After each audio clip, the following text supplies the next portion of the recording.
couple of examples. Here we go. So we've got this mixed number into improper fraction. Jodie,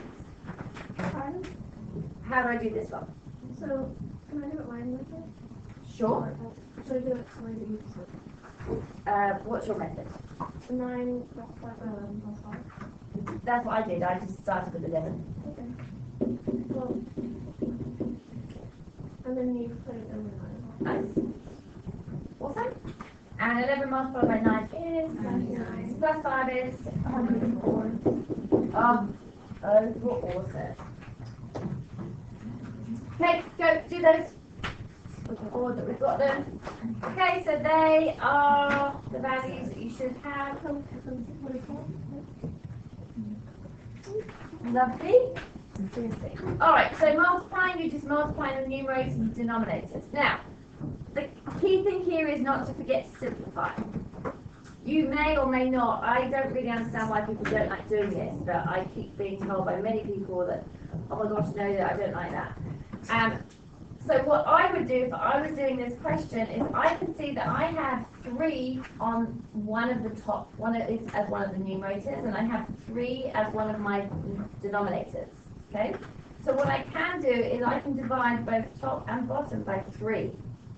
So I have simplified it before I do my multiplication. So if I do that, I can then say it's 2 multiplied by 1 and 1 multiplied by 5. So I have my simplified version straight away. If that's freaking you out, which I never understand why, you can say 2 multiplied by 3 is 6 and 3 multiplied by 5 is 15, but you have to recognize that 3 goes into both of them, and then you have to do your division by 3 afterwards. But this is the only answer that would be accepted. Okay? The only time that you would not be expected to simplify a fraction is when you're looking at probability. Okay?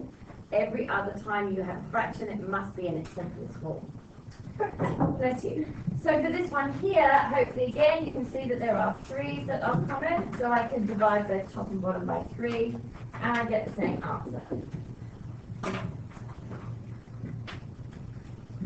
I've got 2. What, bless you, what do I need to do with that bad boy?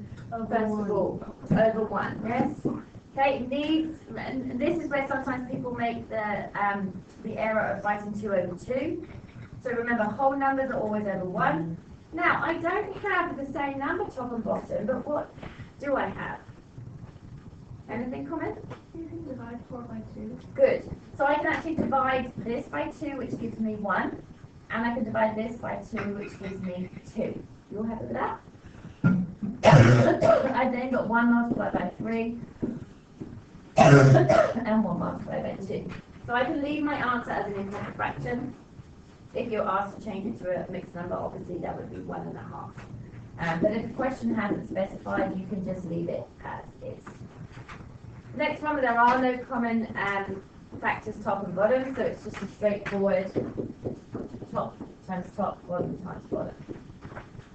Okay, not pretty switch. Top. Okay. Can you divide? Alright, we've got mixed numbers. You need to change them to improper fractions first. You can't deal with fraction questions using mixed numbers as they are. Okay, so always change the mixed number to be an improper fraction. So 1.5. Eve, what's 1.5? 3 over 3. That's the end. So I've got 2 over 3. Oh, what have I got here? I've got divisible by 3 and divisible by 2. So it's just going to be 1. One over 1 is 1. Great, because 1 over 1 is 1. But loads of people do. The reason this is often more advantageous is because people forget to simplify. It's a lot easier to spot common factors before you do the multiplying. And you're dealing with smaller numbers. Anyway. As long as you simplify, I really don't mind which way you do it. So 2 3/4. Ashley, back Ashley. 11 over 4. Nice, thank you. And 1 1/5. Hannah. 5 over 5. Lovely. common top and bottom? Ready? 6 and 4 divisible by 3. Lovely. So this would become a 3, and this would now become a 2. 11 multiplied by 3 is 33, and 2 multiplied by 5 is 10. Again, if you wanted as a mixed number, you could change that to a number. I've given way too much space, haven't I? So if we do that, Yes, unless the question specified as a mixed number, you can leave it like that. 5 and 3/5. Emily. Lovely. Multiplied by 1, 6. Is there anything common here? 6 and 28? 6 and 28 are all kind of numbers. They're even numbers, aren't they? They can at least be divisible by 2. So let's divide both of these by 2. And 14 multiplied by 1 is 14, and 5 multiplied by 3 is 15. Okay? I mean, that, to be honest, that's probably a prime, well, I said prime one, no. Some people would get to 28 if the 30 and not recognise they're both even. What do I do with the 4? Put over 1. And 2 and 5 ninths. Ashley?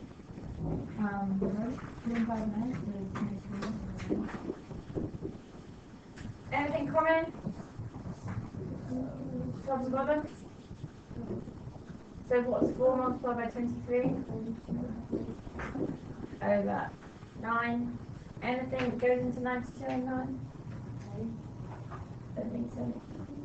Feel good? Dividing. Case of dividing fractions.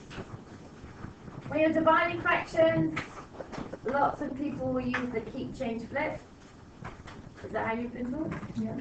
Okay. So you keep the first fraction as it is, you change the division sign to be a multiplication, and you flip, which means you're finding the reciprocal, nice, of the second fraction. So my question now becomes 2/3 multiplied by 5 over 1. Again, look for common factors. This one doesn't have 1, it's 10 over 3. Second example would be 6 over 1 multiplied by 4 over 1, which is just 24. I'm not going to write over 1 because I know it will be and 3/4 divided by 5/8 would become 3/4 multiplied by 8 over 5. Have I got anything common here? Yeah. Divide by 2. Or try and go bigger if you can. 4. Okay, 3 multiplied by 2 is 6. 1 multiplied by 5 is 5. 1.5 would be 3 over 2 multiplied by 3 over 2 gives us, yeah, it's not much. 9 over 4. 3.5 is 7 over 2 multiplied by. Oh, actually, you know, ones like this, because I was struggling to do that in my head all at once there. To be honest, for something like this, I would probably write 7 over 2 divided by, and actually change this to be an improper fraction first. So you've got 7 over 4, okay? And then do the multiply by the reciprocal. Just because in situations like that, I've seen so many people make careless mistakes. Because they try to do too much at once. So when it comes to the division ones, just change them to be improper, then rewrite the question. I can see that I've got 7 that's common, and also